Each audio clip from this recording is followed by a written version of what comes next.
FS में इमरान और Pakistan secret service के अलावा अमले के 8 अफराद भी मौजूद थे जो अपनी अपनी फील्ड के माहिर तरीन आदमी थे।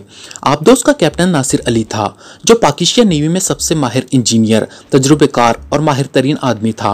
वो उद्धड़ उम्र आदमी था जिसकी फराक पेशानी और चमकती हुई आंखें उसकी बेपनाह जहानत का पता देती थी। इस वक्त भी कैप्टन के मखसूस कैमरे में कैप्टन नासिर के साथ इमरान बैठा हुआ था। उन दोनों के दरमियान एक बहरी नक्शा खुला हुआ था और वो दोनों उस पर झुके हुए थे। ये रास्ता किसी तरह भी महफूज तो नहीं कहलाया जा सकता इमरान साहब। इस रास्ते पर समंदर के अंदर इंतहाई तेज रुएं चलती रहती है, बल्कि खास तौर पर इस पॉइंट पर तो सूरत हाल और भी ज्यादा मखदूश हो जाती है, क्योंकि इस पॉइंट पर कुदरती तौर पर सर्द और गर्म रुएं एक दूसरे को मुखालिफ सिमतों में काटती हुई गुजरती है। इसलिए ये 20 किलोमीटर का इलाका इंतहाई होलनाक तूफानों की जद में रहता है। कैप्टन नासिर ने नक्शे पर एक जगह पेंसिल रखते हुए कहा, मुझे मालूम है कैप्टन नासिर, और यही बात इसके महफूज होने की दलील भी है। इस रास्ते से चूंकि किसी के क्रॉस करने की तवक्को नहीं हो सकती, इसलिए इधर हिफाजती इंतजाम भी ना किए गए होंगे। इमरान ने सर हिलाते हुए कहा, लेकिन इमरान साहब, कम से कम मैं आबदोस इस रास्ते से नहीं ले जा सकता, क्योंकि किसी भी लम्हे आबदोस के पुरखच्चे उड़ जाने का खतरा है। क्योंकि सिर्फ रुओं की क्रॉसिंग का ही मसला नहीं है, यहाँ समंदर की तह में कुदरती तौर पर नोकीली चट्टानों का एक तवील सिलसिला भी मौजूद है, इसलिए यहाँ तूफान होलनाक सूरत इख्तियार कर लेता है। कैप्टन नासिर ने बड़े हतमी लहजे में कहा, तूफान का असल जोर सतह से कितनी गहराई पर होता है और इन नोकीली चट्टानों की ज्यादा से ज्यादा बुलंदी कितनी है? इमरान ने सपाट लहजे में पूछा। समंदर की तह से लेकर तकरीबन सतह समंदर तक मुसलसल और खौफनाक तूफान मौजूद रहता है। यही वजह है कि बैनुल अक़वामी तौर पर इस रूट को हर किस्म के बहरी व्हीकल्स के लिए सील्ड कर दिया गया है। हम किसी सूरत भी यहाँ से गुजर नहीं सकते, हमें लाजमन महफूज रास्ते से गुजरना होगा। कैप्टन नासिर ने जवाब दिया, ताकि ऐसे तारपीडो एक लम्हे में आबदोस के पुरखच्चे उड़ा दे। कैप्टन नासिर, हम तफरी के लिए नहीं जा रहे, एक ऐसे मिशन पर जा रहे हैं जहां मौत हमारे सामने और जिंदगी हमारे उकुब में रहेगी। इमरान का लहजा और ज्यादा सर्द हो गया। ऐसे तारपीडो क्या मतलब? ये कैसे मुमकिन है? कैप्टन नासिर के चेहरे पर हवाइयां उड़ने लगी। जी कैप्टन नासिर, जो लोग समंदर के अंदर इस कदर जदीद फायरिंग सेंटर बना रहे हों और जो बहरे अरब के पानी को यकलख्त किसी फवारी की तरह आसमान की बुलंदियों पर पहुंचा देने का अज़म रखते हों, वो लकड़ी की कश्तियों पर फूलों के हार लिए हमारे इस्तकबाल के लिए ना खड़े होंगे। हमें मौत का समंदर उबूर करके ही उन तक पहुंचना होगा। मेरा ख्याल था कि एडमिरल साहब ने आपको इस मिशन के बारे में ब्रीफ कर दिया होगा, लेकिन मेरा ख्याल है ऐसा नहीं हुआ।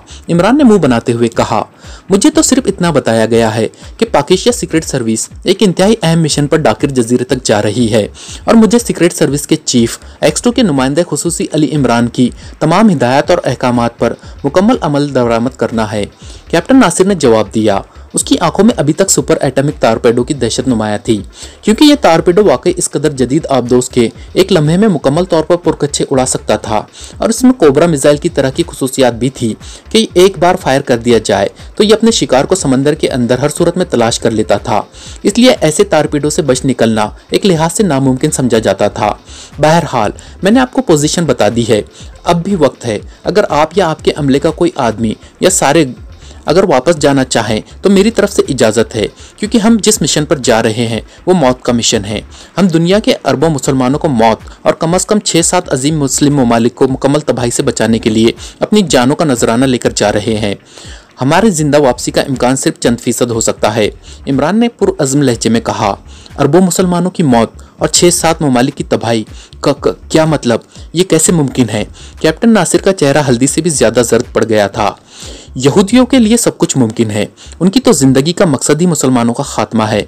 मैं आपको मुख्तसर सी तफसील बता देता हूँ, इमरान ने कहा, और फिर उसने बताया कि ये लोग किस तरह समंदर के अंदर एक फायरिंग सेंटर बनाकर, जिसे ये ग्रेट बॉल कहते हैं, बहरे अरब के ऊपर मौजूद हवा के दबाव को खत्म करना चाहते हैं, जिसका नतीजा ये होगा कि समंदर का पानी इस तरह आसमान की तरफ उठ जाएगा जैसे आतिशफेशा पहाड़ से लावा निकलता है, और न जाने ये बुलंदी कहाँ तक हो, और उसके बाद जाहिर है पानी फैलेगा और इस खौफनाक समंदरी रैले ने 6-7 मुस्लिम ममालिक और उसमें रहने वाले अरबों मुसलमानों को पलक झपकने में ख़त्म कर देना है।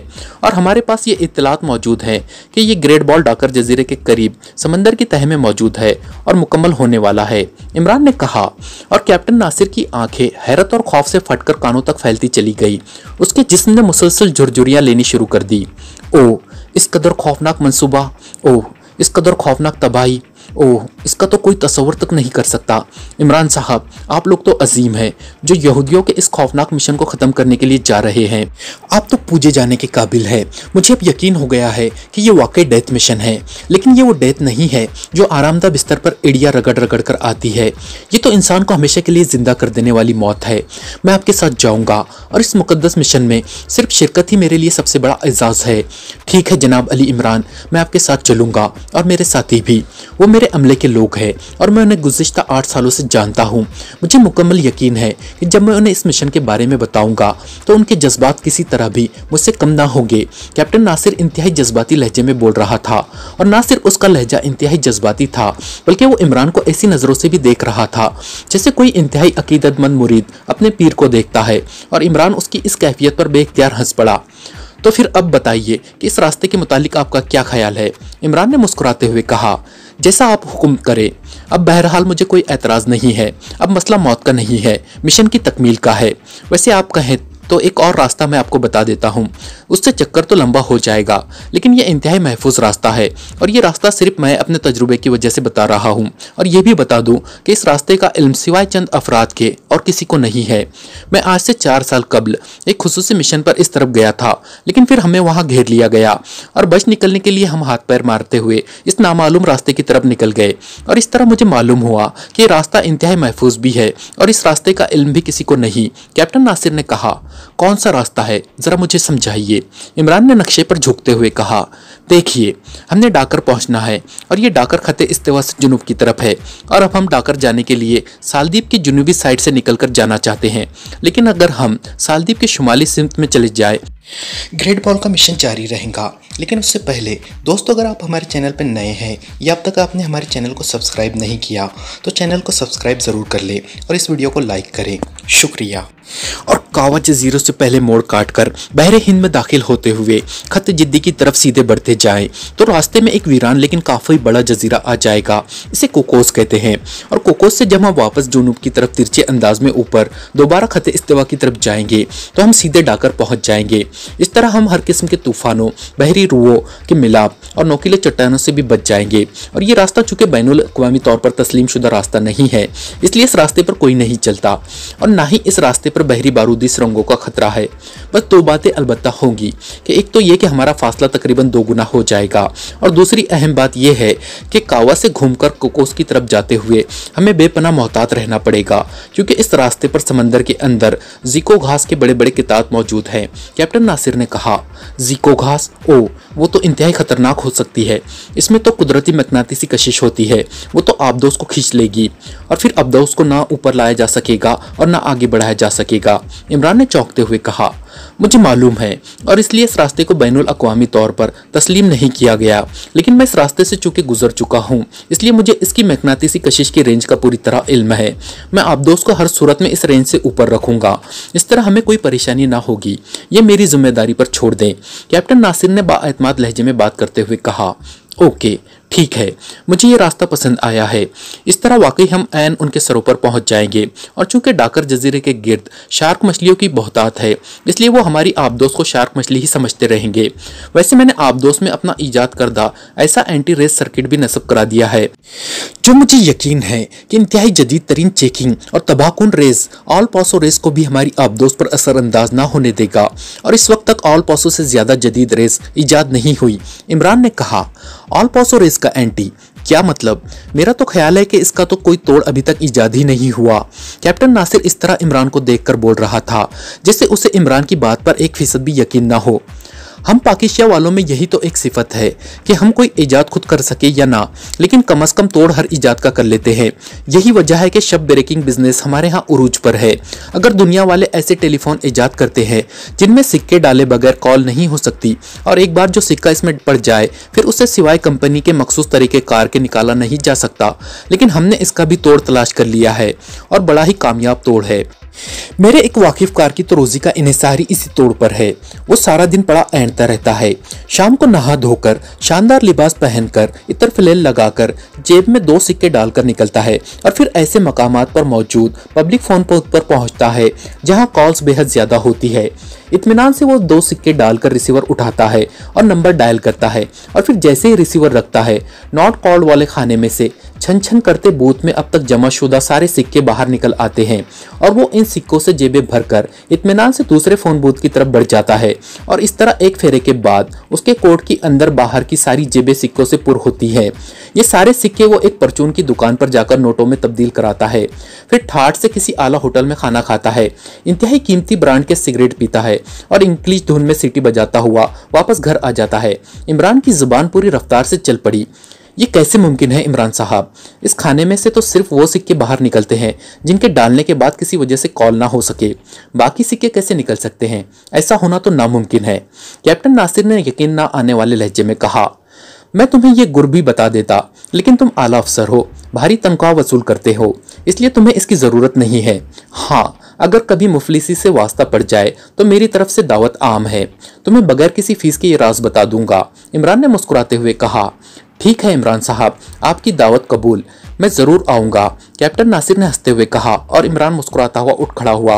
ओके, फिर तुम अपने तजवीज़ करदा रास्ते पर आबदोस को चलाओ। जब ये ज़ीको घास के किताब के करीब पहुंचे तो मुझे इत्तला कर देना। मैंने अभी अपने साथियों के साथ मिशन के बारे में तफसीली बातचीत करनी है। इमरान ने बैरूनी दरवाजे की तरफ बढ़ते हुए संजीदा लहजे में कहा और कैप्टन नासिर ने इस बात में सर हिला दिया। मेज पर रखे हुए फोन की घंटी बजते ही मेज के पीछे कुर्सी पर बैठे हुए डोचे ने चौंक कर रिसीवर उठा लिया। Yes, डोचे speaking. डोचे का लहजा सख्त था। जनाब, पॉइंट 13 से मार्क बोल रहा हूँ। दूसरी तरफ से एक मुअद्दबाना आवाज सुनाई दी। यस, क्या बात है? डोचे ने पूछा। बॉस, पॉइंट 13 पर एक अजीमुल जसा शार्क मछली देखी जा रही है जो ज़ीको घास के किताब की तरफ तेजी से बढ़ रही है। दूसरी तरफ से कहा गया। क्या क्या कह रहे हो? शार्क मछली और ज़ीको घास के किताब की तरफ बढ़ रही है? क्या तुम अहमक हो? शार्क मछली तो ज़ीको घास से इस तरह दूर भागती है जैसे कुत्ता पत्थर से भागता है, और फिर पॉइंट 13 के रेंज में तो शार्क मछलियां कभी देखी ही नहीं गई क्योंकि इस तरफ ज़ीको घास के किताब है। डोचे ने बुरा सा मुंह बनाते हुए इंतहाई तल्ख लहजे में कहा। इस बात पर मुझे भी हैरत हुई थी बॉस, आप खुद आकर चेक कर ले। मार्क ने जवाब दिया। ओ, ये कैसे मुमकिन है? ठीक है, मैं खुद आ रहा हूँ, डोचे ने इंतहाई सख्त लहजे में कहा और फिर रिसीवर क्रेडल पर रखकर वो एक झटके से कुर्सी से उठा और तेजी से उस छोटे से पार्टीशन नुमा कमरे के दरवाजे की तरफ बढ़ गया। दरवाजे के बाहर एक वसी हॉल था जहां मशीनरी वगैरह नस्ब हो रही थी। वो इस हॉल के बैरूनी दरवाजे से निकलकर एक राहदारी में पहुंचा और फिर एक साइड पर मौजूद लिफ्ट में दाखिल हो गया। चंद लम्हों बाद लिफ्ट ने उसे ऊपर पहुंचा दिया। लिफ्ट से निकलकर वो एक राहदारी से होता हुआ एक बड़े हॉल नुमा कमरे में पहुंच गया जहां सोने की तरह जगमगाती दीवारों के साथ बड़ी बड़ी स्क्रीनें नस्ब थी और हर स्क्रीन के नीचे एक बड़ी सी मशीन मौजूद थी। हर मशीन के सामने एक आदमी स्टूल पर बैठा हुआ था। यह हिफाजती इंतजामात का चेकिंग हॉल था। वो तेज तेज कदम उठाता एक मशीन की तरफ बढ़ गया। आइए बॉस, आप खुद देख लीजिए, मशीन के सामने स्टूल पर बैठे हुए नौजवान ने उठते हुए कहा। बैठे रहो मार्क, डोचे ने कहा, लेकिन उसकी नजरें स्क्रीन पर जमी हुई थी जहां समंदर के अंदर का मंजर इंतहाई वाज़ेह तौर पर नजर आ रहा था, ऐसे जैसे वो खुद वहां मौजूद हो। और स्क्रीन पर वाकई एक कवी उल जसा शार्क मछली अपने मखसूस अंदाज में तैरती हुई और पानी के फव्वारे नतनों से निकालती हुई एक साइड पर बढ़ी जा रही थी। जिस तरफ ये जा रही है बॉस, वहां ज़ीको घास के तवील कितात हैं और इन कितात के बाद जजीरे कोकोस है। स्टूल पर बैठे हुए मार्क ने कहा। ये तो नामुमकिन बात मुमकिन हो रही है। ऐसा करो, इस मछली की आंखों को क्लोजअप में ले आओ, डोचे ने कहा और मार्क ने जल्दी से मशीन के मुख्तलिफ बटन प्रेस करने शुरू कर दिए। दूसरे लम्हे मछली का मुंह सीधा स्क्रीन पर नजर आने लगा और फिर उसका क्लोजअप सामने आता गया, हत्ता कि उसकी आंखें स्क्रीन पर फैलने लगी और अब स्क्रीन पर सिर्फ शार्क मछली की बड़ी बड़ी आंखें ही नजर आ रही थी। डोचे गौर से उसकी आंखों को देखता रहा। ये मछली ही है, लेकिन ये ज़ीको घास की तरफ जा रही है। अजीब बात है, ये कैसे मुमकिन है? डोचे ने बड़बड़ाते हुए कहा। बॉस, मैंने एक बात नोट की है, लेकिन मेरे ख्याल में वो इतनी अहम नहीं है, लेकिन फिर भी मैं उसे बताए बगैर नहीं रह सकता, मार्क ने कहा और डोचे उसकी बात सुनकर चौंक पड़ा। कौन सी बात? जल्दी बताओ, डोचे ने तेज लहजे में कहा। बॉस, ये मछली तैरते वक्त अपने जिस्म को दाएं बाएं तो हरकत देती है, लेकिन सामने से पीछे की तरफ मामूली सी हरकत भी नहीं करती। हालांकि ये एक कुदरती बात है कि शार्क मछली तैरते वक्त अपने जिस्म को दाएं बाएं के साथ साथ सामने से पीछे की तरफ भी हल्के हल्के झटके देकर चलती है। गो ये सामने से पीछे के झटके कतई गैर महसूस होते हैं, लेकिन अगर गौर से देखा जाए तो इन्हें आसानी से महसूस किया जा सकता है। मैंने इस पॉइंट पर इस मछली को बहुत देर तक चेक किया है, लेकिन इसने एक बार भी इस अंदाज में हरकत नहीं की, मार्क ने कहा और डोचे ने होंठ भींच लिए। ओह, ये तो वाकई इंतहाई हैरत अंगेज बात है। ऐसा होना तो चाहिए, मुझे चेक कराओ, मैं खुद देखता हूँ, डोचे ने कहा और मार्क ने एक बार फिर मशीन के मुख्तलिफ बटन प्रेस करने शुरू कर दिए। स्क्रीन पर मछली का क्लोजअप खत्म हो गया। अब मछली का पूरा जिस्म लहरों में तैरता हुआ नजर आ रहा था। डोचे गौर से स्क्रीन को देख रहा था। ओह, वाकई तुम दुरुस्त कह रहे हो, इसमें वो कुदरती हरकत नहीं है। इसका क्या मतलब हो सकता है? वैसे जिस रास्ते से ये मछली आ रही है, आमतौर पर यह रास्ता इस किस्म की मछलियों का है ही नहीं। बहरहाल इसे चेक करते रहो। जीको घास के किताब पर जब ये मछली पहुंच जाए तब इसे चेक करना, क्योंकि जीको घास की कशिश का दायरा शुरू होते ही ये मछली कुदरती तौर पर इससे बचने के लिए ऊपर सतह पर चली जाएगी, और फिर जब तक ये किताब खत्म नहीं हो जाते ये पानी के अंदर आ ही नहीं सकती। अजीब चक्कर है। बहरहाल देखो जीको ग्रास पर इसका क्या रद्द अमल होता है। मैं इस दौरान यहीं ऑपरेशन रूम में रहूंगा। डोचे ने तेज तेज लहजे में मार्क को हिदायत दी और फिर वापस मुड़कर हॉल की साइड में मौजूद पार्टीशन की तरफ बढ़ गया। पार्टीशन वाले कमरे में ऑपरेशन रूम की मशीनरी का गवर्निंग पीस नस्ब था, साथ ही एक कुर्सी भी रखी हुई थी। यहाँ से उस चेकिंग और हिफाजती इंतजामात की तमाम मशीनरी को आसानी से कंट्रोल किया जा सकता था। यह ऑपरेशन रूम डोचे ने सिर्फ अपने इस्तेमाल के लिए बनवाया था। डोचे कुर्सी पर बैठ गया और उसने मेज पर रखे हुए ट्रांसमीटर पर एक मखसूस फ्रीक्वेंसी एडजस्ट की और फिर उसका बटन दबा दिया। हेलो हेलो, डोचे कॉलिंग, AG1 ओवर। डोचे ने तेज लहजे में बार बार ये फिक्रा दोहराना शुरू कर दिया। Yes, AG1 attending, over. चंद लम्हों बाद ही दूसरी तरफ से एक आवाज उभरी। AG1 क्या पोजीशन है? वो इमरान और उसकी पार्टी का कुछ पता चला? ओवर। डोचे ने कहा, अभी तक ये पार्टी कहीं नजर नहीं आई, हमारी आंखें मुसलसल स्क्रीनों पर जमी हुई है। ओवर। दूसरी तरफ से कहा गया, कितनी रेंज है तुम्हारी चेकिंग की? ओवर। डोचे ने कहा, 50 किलोमीटर तक टेली रेंज है, उसके बाद 80 किलोमीटर तक सिग्नल रेंज है, लेकिन अभी तक ना वो स्क्रीन पर नजर आए हैं, ना ही उनकी आमद का कोई सिग्नल मौसूल हुआ है। ओवर। दूसरी तरफ से AG1 ने कहा, मेरा तो ख्याल था कि अब तक वो जजीरे डाकर के करीब पहुंच चुके होंगे और तुम्हारा उनसे टकराव भी हो चुका होगा, तो फिर वो कहाँ चले गए? ओवर। डोचे ने हैरान होते हुए कहा, मैं क्या कह सकता हूँ, बहरहाल हमने इंतजार करना है। ओवर। AG1 ने कहा, ऐसा भी तो हो सकता है कि वो लोग फिजा से ही बराह रास्त जजीरे पर उतर आए और फिर वहां से समंदर में उतरे। ओवर। डोचे ने चंद लम्हे खामोश रहने के बाद कहा, एयर चेकिंग भी हो रही है, हम हर तरह से चौकन्ने हैं। ओवर। AG1 ने कहा, ओके, बेहद मोहतात रहना, ये लोग इंतहाई शातिर है। ओवर। डोचे ने मुस्कुराते हुए कहा, आप फिक्र न करें, ये मछली बनकर भी आए तब भी एक्शन ग्रुप से नहीं बच सकते। ओवर। एक्शन ग्रुप के चीफ AG1 ने कहा और उसकी बात सुनकर डोचे बेख्तियार उछल पड़ा। ओवर एंड ऑल, डोचे ने तेज लहजे में कहा और फिर तेजी से ट्रांसमीटर ऑफ करके वो ऑपरेशन रूम से निकलकर दोबारा पॉइंट नंबर 13 के ऑपरेटर की तरफ दौड़ता गया। उसके जहन में धमाके से हो रहे थे। ओ मार्क, कहीं ये मछली मसनूई ना हो, डोचे ने मार्क के करीब जाते हुए तेज लहजे में कहा। मसनूई मछली? क्या मतलब बॉस, ये कैसे मुमकिन है? मछली तो बिल्कुल हकीकी है, लेकिन बस वो उसकी मखसूस हरकत का प्रॉब्लम है। हो सकता है उसको कोई खास बीमारी हो, लेकिन बहरहाल मसनूई मछली ये कतई नहीं है। मार्क ने हैरत भरे लहजे में कहा, तुम्हारी बात दुरुस्त है, इसलिए मैंने मछली की आंखें चेक की थी। इसमें ना सिर्फ जिंदगी की लहर मौजूद है, बल्कि वो बिल्कुल शार्क मछली जैसी आंखें हैं। बहरहाल इसके जीको घास पर पहुंचने के बाद हकीकत का इल्म हो जाएगा। कम से कम ये बात मेरे हलक से नहीं उतर रही कि शार्क मछली और इस इत्मीनान से जीको घास की तरफ जाए। शार्क मछली तो मीलों दूर से जीको घास की मखसूस बू को महसूस कर लेती है। डोचे ने कहा, आम आदमी को तो शायद इसका इल्म ही ना हो बॉस, लेकिन चूंकि आप और मेरा ताल्लुक समंदर से बहुत देरी ना है, इसलिए कम से कम हमें तो मालूम है। वैसे अब ये किताब थोड़ी दूर ही रह गए हैं, मार्क ने कहा और डोचे ने सर हिला दिया। इन दोनों की नजरें मछली पर ही लगी हुई थी, जो समंदर के पानी से खेलती, अटकलियां खरती, इंतहाई तेज रफ्तारी से आगे बढ़ती आ रही थी। मुझे इसकी हरकत में मशीनी यकसानियत सी महसूस होती है, डोचे ने चंद लम्हों बाद बड़बड़ाते हुए कहा। लेकिन मार्क ने कोई जवाब न दिया, खामोश बैठा रहा। फिर थोड़ी देर बाद समंदर की तह सब्जी माइल नजर आने लगी। मछली उसी रफ्तार से इस सब्जी माइल तह वाले हिस्से की तरफ बढ़ी आ रही थी। ये सब्जी माइल हिस्सा जीको घास के कितने वाला हिस्सा था। था। तह में मौजूद ज़ीको घास की वजह से समंदर की तह गहरी सब्जी माइल नजर आ रही थी। डोचे और मार्क की नजरें मछली के साथ साथ इस सब्जी माइल हिस्से पर जमी हुई थी और मछली इंतहाई तेज रफ्तारी से इस तरफ बढ़ रही थी। कमाल है, हैरत है, ये कैसी शार्क मछली है, डोचे ने हैरत की शिद्दत से बड़बड़ाते हुए कहा। लेकिन उसी लम्हे मछली एक झटके से ऊपर सतह की तरफ उठती गई और उसके इस तरह उठने पर डोचे और मार्क दोनों के हलक से एक तवील सांस निकल गया। मछली की इस हरकत से साफ जाहिर था कि वो वाकई असली मछली है और इनके तमाम शुकूक बेबुनियाद है। लेकिन मछली काफी ऊपर को उठने के बाद यकलक सीधी हुई और फिर उसी रफ्तार से तैरती हुई आगे बढ़ने लगी। ओह, ये कैसे? बिल्कुल नहीं हो सकता। मछली ज़ीको घास से इतनी बुलंदी पर कभी नहीं तैर सकती। ये कतन असली मछली नहीं है, और अगर है ही सही तो अब इसे हर सूरत में ख़त्म होना होगा, डोचे ने चीखते हुए लहजे में कहा और फिर तेजी से वापस ऑपरेशन रूम की तरफ दौड़ पड़ा। ऑपरेशन रूम में पहुंचते ही वो वहां मौजूद गवर्निंग पीस के सामने मौजूद कुर्सी पर बैठा और उसने मशीन के मुख्तलिफ बटन दबाने शुरू कर दिए। मशीन पर नस्ब स्क्रीन एक झमाके से रोशन हो गई। उस पर वही मंजर नजर आ रहा था जो पॉइंट 13 की स्क्रीन पर था। शार्क मछली उसी तरह सब्जी माइल तह वाले समंदर के ऊपर इंतहाई तेज रफ्तारी से तैरती हुई आगे बढ़ी जा रही थी।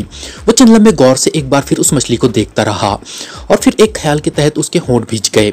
उसने चेक किया था कि मछली तह से एक मखसूस बुलंदी पर मुसलसल तैर रही है। वो इस बुलंदी से ऊपर सतह की तरफ तो चली जाती है, मगर इस मखसूस बुलंदी से 1 इंच भी नीचे की तरफ नहीं जाती। उसने जल्दी से साइड में पड़े हुए फोन का रिसीवर उठाया और उसके बटन प्रेस कर दिए। यस, पॉइंट 11, एक आवाज रिसीवर से उभरी। डोचे बोल रहा हूँ विक्की, पॉइंट 13 के रेंज को फिक्स करो। वहाँ एक शार्क मछली कहीं नजर आएगी। जब ये फोकस में आ जाए तो मुझे बताना, डोचे ने इंतहाई संजीदा लहजे में कहा।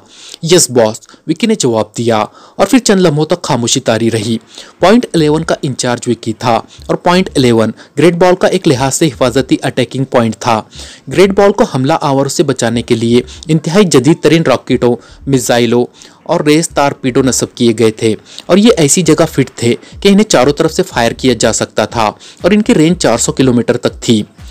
यस बॉस, मैंने फोकस कर लिया है। ये एक आम सी शार्क मछली है, विकी की आवाज रिसीवर से उभरी।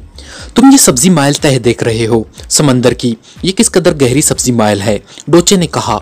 मेरा ख्याल है बॉस, तह में घास के कितात होंगे, समंदरी घास के, विकी ने इस तरह रुक रुक कर जवाब दिया जैसे इंटरव्यू बोर्ड में कोई घबराया हुआ उम्मीदवार जवाब देता है। हाँ, ये मखसूस समंदरी घास ज़ीको के कितात है। ज़ीको घास समंदर की सबसे खतरनाक घास समझी जाती है। इसमें कुदरती तौर पर कशिश मौजूद होती है, इसलिए इसे गोश्तखोर घास भी कहा जाता है, क्योंकि जैसे ही कोई समंदरी जानवर इसके दायरे कशिश में आता है, ये उसे अपनी तरफ खींच लेती है और फिर इसके समंदर में लहराते हुए लंबे लंबे रेशे ऑक्टोपस की तरह इस जानवर या मछली से चिमट जाते हैं और चंद लम्हों बाद ही उनकी सिर्फ हड्डियां बाकी रह जाती है। यही वजह है कि तमाम समंदरी जानवर इससे दूर दूर रहते हैं, बस कोई भूला भटका इनमें आ फंसता है। इसलिए इस घास की आम खुराक समंदरी कीड़े मकोड़े ही होती है और शार्क मछली तो खास तौर पर इससे बहुत दूर रहती है। लेकिन देखो, ये शार्क मछली किस तरह इत्मीनान से इसके ऊपर से गुजरती जा रही है। हालांकि ये किसी सूरत भी इसके ऊपर से नहीं गुजर सकती। अगर ये गुजरती भी तो समंदर की सतह के ऊपर फ्लैट अंदाज में तैर कर, क्योंकि समंदर की सतह पर इसकी कशिश तकरीबन ना होने के बराबर है, जबकि ये समंदर की सतह से बहुत नीचे तैर रही है। डोचे ने विक्की को पूरी तफसील समझाते हुए कहा, क्योंकि विक्की को समंदर का इतना तजुर्बा ना था जितना डोचे को था। ओ बॉस, अगर ऐसा है तो फिर ये क्यों इस तरह तैर रही है, विक्की ने ऐसे लहजे में कहा जैसे उसे समझ ना आ रही हो। यही तो पॉइंट है, इससे मेरा अंदाजा है कि ये मछली मसनूई है, डोचे ने कहा। मछली मसनूई है? क्या मतलब? दूसरी तरफ से विक्की की हैरत से भरी चीखनुमा आवाज सुनाई दी। हाँ, बहरहाल अगर ये असली है या मसनूई, इसे खत्म हो जाना चाहिए। तुम ऐसा करो, इस पर 50 रेंज का मिसाइल फायर कर दो, डोचे ने कहा। नो बॉस, ये मछली ग्रेट बॉल से 60 किलोमीटर के फासले पर है, इसलिए 50 मिसाइल इस तक नहीं पहुंच सकता। या तो इसे नजदीक आने दे या फिर इस पर L-30 रेज मिसाइल फायर किया जा सकता है। इसकी रेंज 90 किलोमीटर तक है। लेकिन बॉस, वो बेहद महंगा हथियार है, एक मछली के लिए इसे जाय करना कुछ मुनासिब नहीं है, विक्की ने कहा। तुम कीमती वगैरह के चक्कर में ना पड़ो। अगर ये मछली मसनूई है तो फिर समझो कि पूरा ग्रेट बॉल ही रिस्क में है, और अगर ग्रेट बॉल के रिस्क के मुकाबले में ये कीमती नहीं है, इसे फायर करो, इट इज ऑर्डर, डोचे ने तेज लहजे में कहा। यस बॉस, विक्की ने जवाब दिया और रिसीवर पर खामोशी तारी हो गई। डोचे को स्क्रीन पर अब भी मछली तेजी से तैरती साफ नजर आ रही थी और फिर कुछ देर बाद स्क्रीन पर एक तेज नीले रंग की लहर पानी के अंदर दौड़ती हुई नजर आई और पलक झपकने में वो मछली से जाकर टकरा गई और मछली के गिर्द नीले रंग का धुआं सा छा गया। चंद लम्हों बाद धुआं छटा तो उन्होंने मछली को बगैर किसी हरकत के इस तरह नीचे गहराई में बैठते हुए देखा जैसे कोई आबदोस नीचे उतर रही हो, लेकिन मछली के जिस्म का कोई हिस्सा न जख्मी हुआ था और न उसके पुरखच्चे उड़े थे। बस मछली तेजी से तह में बैठती चली जा रही थी और फिर देखते ही देखते मछली सब्जी मायल तह में गायब हो गई। सर, मछली को हिट कर दिया गया है, आप देख ही रहे होंगे। विकी की आवाज दोबारा रिसीवर पर सुनाई दी। हाँ, लेकिन L-30 रेज मिसाइल से इसके जिस्म को तो कोई नुकसान नहीं पहुंचा। इसकी वजह, हालांकि मेरा ख्याल है इसके तो पुरखच्चे उड़ जाने चाहिए थे। डोचे के लहजे में हैरत थी। बॉस, L-30 रेज सिर्फ धात के पुरखच्चे उड़ाती है। गोश्त वाले जिस्म पर इसके असरात ऐसे होते हैं जैसे मफलूज कर देने वाली गैस के होते हैं। अगर ये मछली धात की बनी हुई होती तो वाकई इसके पुरखच्चे उड़ जाते, विक्की ने जवाब दिया। ओ अच्छा, लेकिन मेरे लिए ये नई बात है, डोचे ने जवाब दिया। मैं असले का माहिर हूँ बॉस, मुझे यहाँ मौजूद हर असले की मुकम्मल खुसूसियात का इल्म है। इन रेस को जानवरों पर भी आजमाया गया था, इनका यही रद्द-ए-अमल था, विक्की ने जवाब दिया। ओह हाँ, ठीक है, तुम दुरुस्त कह रहे होगे। तुम बहरहाल इसराइल की दिफाई असले की लेबोरेटरी में ही काम करते रहे हो। डोचे ने इत्मीनान भरे अंदाज में कहा।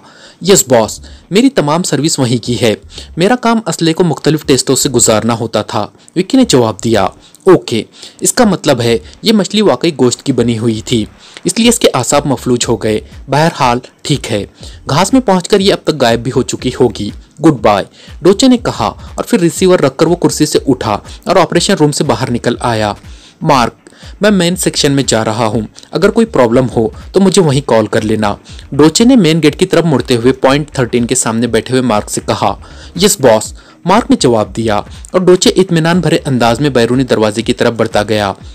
वाकई मुझसे हिमाकत हुई कि एक कीमती हथियार एक आम सी मछली पर जाय कर दिया। हालांकि मुझे मालूम है कि इमरान वगैरह को इस तरफ का तो इल्म ही ना होगा, वो तो वहीं डाकर जजीरे के पास ही टकरे मारते फिरेंगे। बहरहाल तसल्ली तो हो गई, डोचे ने राहदारी में चलते हुए खुद कलामी के अंदाज में बड़बड़ाते हुए कहा और आगे बढ़ता गया।